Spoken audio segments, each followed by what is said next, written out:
Il y a 50 ans, le plus illustre des Français, disait René Coty en 1958. Le général de Gaulle est mort depuis 50 ans. Il voulait un État, une France, une autorité très forte.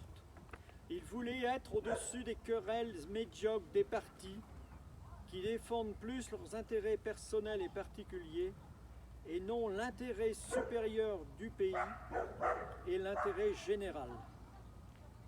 À Verdun, il a même reconnu les qualités de Pétain lors de la victoire de Verdun.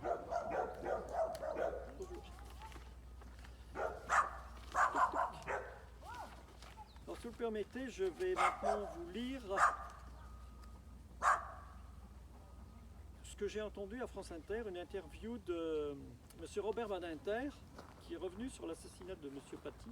Et j'ai trouvé que cette interview collait bien avec les événements que nous avons vécus ces derniers jours à propos des 4 victimes qui ont été lâchement assassinées à Conflans-Sainte-Honorine et à Nice. C'est pour ça que nous avons ces 4 bougies qui, donc, aujourd'hui rappellent leur mémoire. Samuel Paty, c'était un héros de la liberté, un héros tranquille, anonyme, un héros comme il y en a tant. Qu'il soit salué, qu'on lui rende hommage avec admiration. En dépit des menaces du terrorisme islamiste qui voudrait supprimer la liberté, il a eu ce courage tranquille, avec persévérance, noblesse, lucidité et dignité pour dire aux collégiens « Voilà le chemin de la vérité, le chemin de la République ». Quelle interrogation peut-on avoir face à de tels actes? Comment, dans ce cas précis, un enfant, un adolescent de 18 ans, qui avait 13 ans quand il y a eu Charlie Hebdo, le Bataclan, en arrive à un tel acte? Comment l'a-t-on élevé? Qui l'a élevé?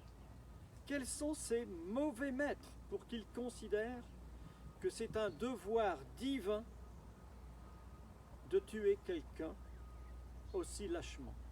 C'est une aliénation complète. Un réseau de haine s'est mis en place, il s'est répandu, il s'est propagé jusque la mort.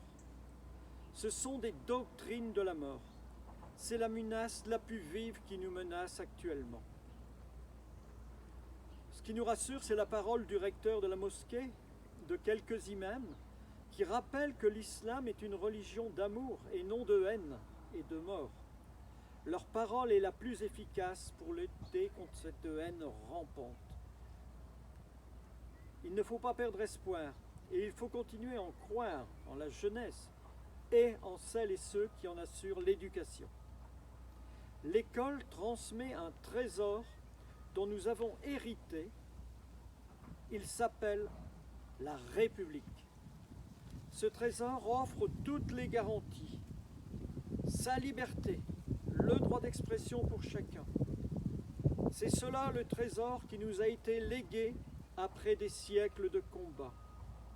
Il faut veiller dessus et ne pas s'agiter en demandant des lois, toujours des lois. Mais au-delà, il y a ce pourquoi le professeur est mort. L'amour de la liberté et le respect des autres.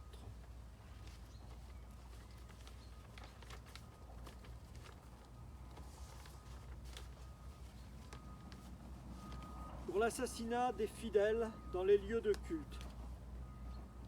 Dans la plupart des religions, les lieux de culte sont des lieux de protection, d'amour et de paix. Après la mort du père Hamel, il y a 4 ans, l'assassinat de Nice devient un véritable outrage. Pourtant, Nice, ville ultra protégée avec une vidéoprotection maximum et exemplaire. Ces individus font partie des champions de la mort alors que nous sommes pour la vie. Ils ne pensent que détruire, décapiter un être humain qu'ils n'ont jamais vu, qu'ils n'ont jamais entendu et qui mène une action qu'ils ne connaissent pas. Notre République ne manque pas de moyens de défense de l'état de droit, ni d'action.